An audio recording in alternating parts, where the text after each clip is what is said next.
Good morning, scholars. Happy Tuesday. Welcome back to Read Aloud. Yesterday, we made inferences reading Hawaii for Wadney Wet. Today, we're going to make inferences reading Harry, the Dirty Dog. The author is Jean Zion, and the illustrator is Margaret Bloyd Graham. As we read today, we're going to be using clues from the story to figure out what the author does not say. We'll put together those clues from the text and we'll figure out what the author does not say. Remember, there are 3 steps that we use to make an inference. Step 1, look at the characters, actions, and dialogue. Look at what the character says or does. Step 2, think, has something like this happened to me before? Step 3, think about what the character wants, feels, or likes. Wants, feels, or likes. Then you can put all of those clues together and figure out what the author is trying to tell you without telling you. Today we're going to read half of the story, make some inferences, and then tomorrow you'll read the whole story and we'll figure out the end. Harry was a white dog with black spots. He liked everything except getting a bath. So one day when he heard the water running in the tub, he took the scrubbing brush.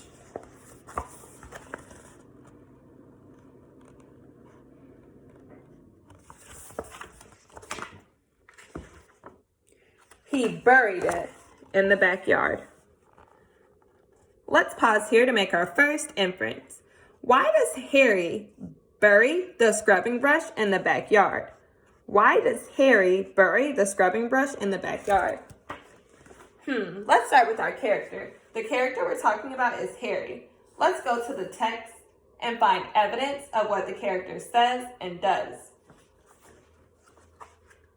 The story says Harry liked everything except getting a bath. That's what the story says. He liked everything but baths. Now, what does the character do?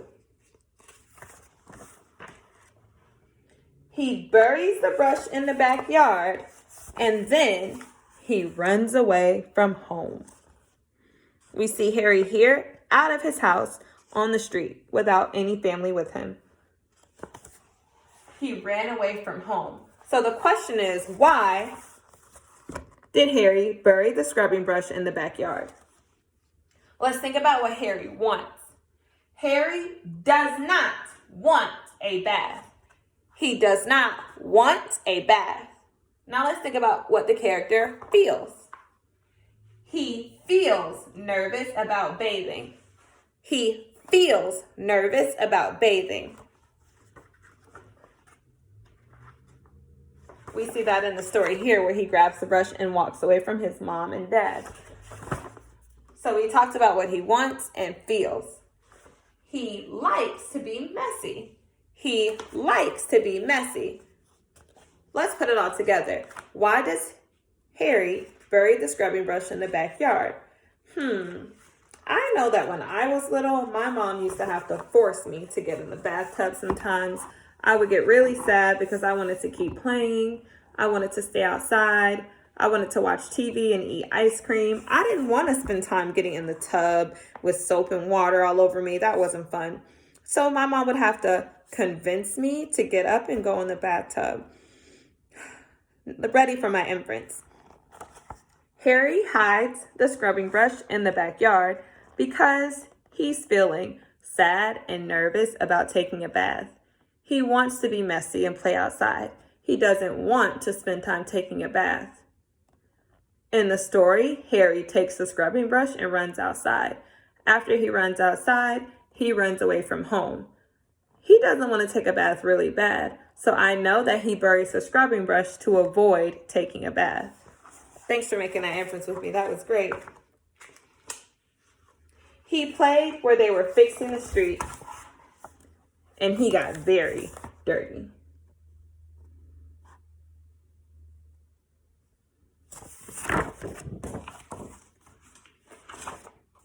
He played at the railroad and got even dirtier.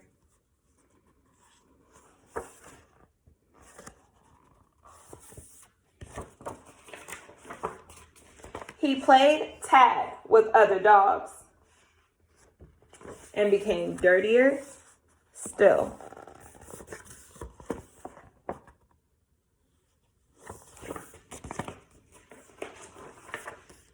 He slid down a coal chute and got the dirtiest of all. In fact, he changed from a white dog with black spots to a black dog with white spots. And we see Harry right there in the corner. The story says that Harry changed from a white dog with black spots to a black dog with white spots. Why does the author say that? Why does the author say that Harry changed from a white dog with black spots to a black dog with white spots? Let's make an inference. The character we're talking about is Harry. Let's look at what the character says or does. The story says he slid down a coal chute. He slid down a coal chute and got the dirtiest of all. In fact, he changed colors. In the picture, I see a bunch of dirt right here that Harry went and jumped in. Let me think about something like that has happened to me.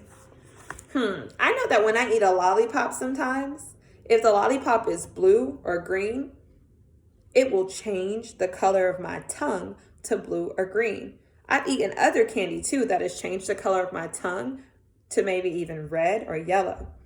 That makes me think that if you cover your tongue in some kind of color with food, it will change colors. I think I'm ready to make my inference. The author says that Harry turned into a black dog with white spots because Harry jumped into the pile of coal from the chimney chute. I know that if you cover yourself in a bunch of stuff, you might change colors to match that stuff. All of the coal is black. Harry used to be white.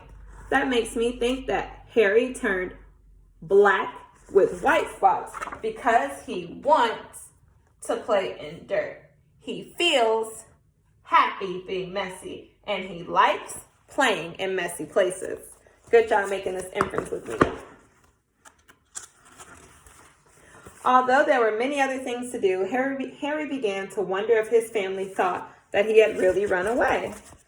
He felt tired and hungry too, so without stopping on the way, he ran back home.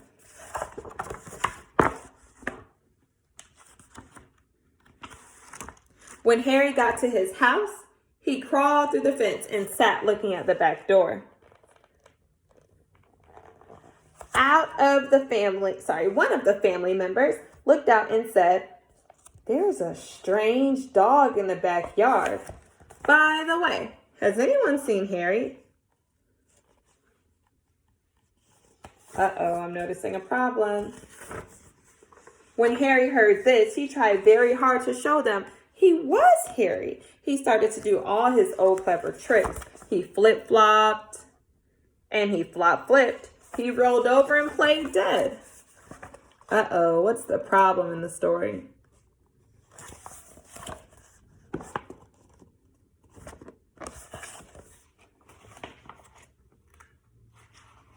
He danced and he sang.